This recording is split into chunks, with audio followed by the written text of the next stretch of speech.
E aí eu prestei vestibular, fui para dentro do Mosteiro de São Bento e fui estudar filosofia. Então, eu sou licenciada, sou professora licenciada em filosofia, essa é a minha terceira formação. Nunca deixei de trabalhar com os meus projetos de tecnologia, mas ali eu entendi que a lógica era outra, que o pensar era outro, que as questões maiores, esse nível de abstração extremamente necessário, que muita gente não alcança, reside em humanas.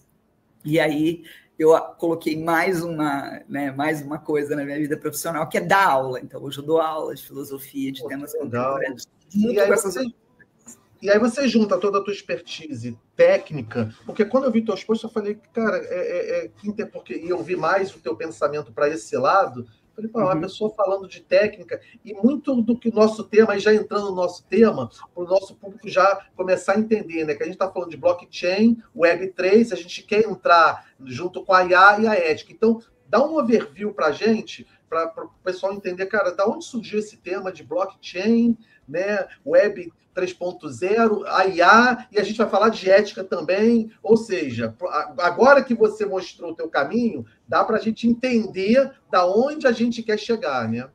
Tá.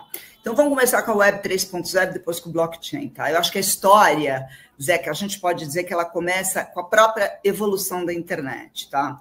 Na Web 1.0, ela, mediados dos anos 90, o que era a internet? Se você tem cabelo branco, né? Que nós temos cabelo branco, os que têm cabelo aqui já têm cabelo branco, né? Então, você deve lembrar que a internet, o que ela era?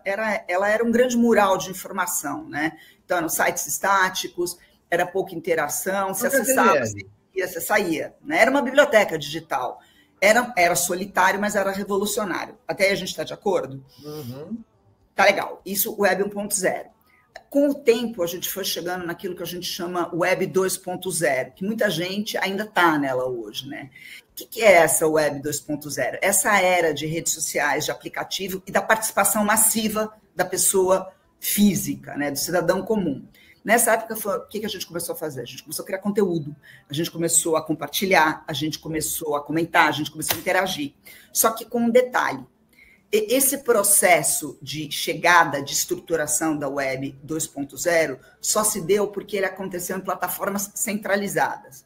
Então, o surgimento do Google, o fortalecimento do Google, o surgimento do Facebook, da Amazon, a gente alimentou esses sistemas com esses dados.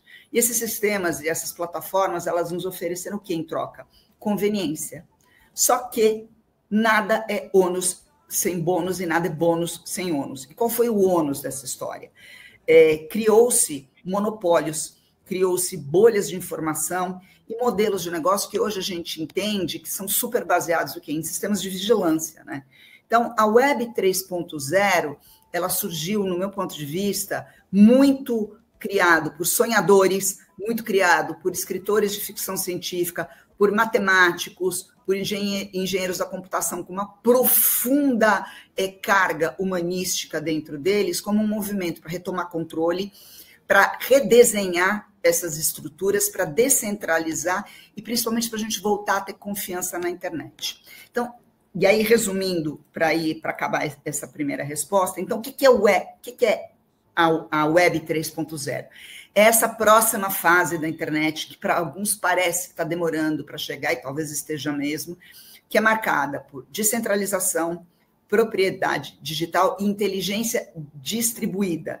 E aí, pessoas, em vez de apenas consumirem conteúdos ou interagirem com as plataformas centralizadas, como a gente faz na Web 2.0, tem a promessa agora de que os usuários podem participar como co-criadores, donos dos dados, e, eventualmente, até acionista das plataformas digitais. Então, essa promessa da Web 3.0, ela é, como foi a Web 1.0, um sonho, né? Uma internet mais justa, onde o poder não fica mais tão centralizado, concentrado na mão de poucos, mas distribuído por meios de tecnologias, como a blockchain, que procuram devolver essa soberania via contratos inteligentes e identidades digitais. Então, você volta a ser dono da sua própria identidade digital, que é uma coisa que a gente perdeu hoje em dia.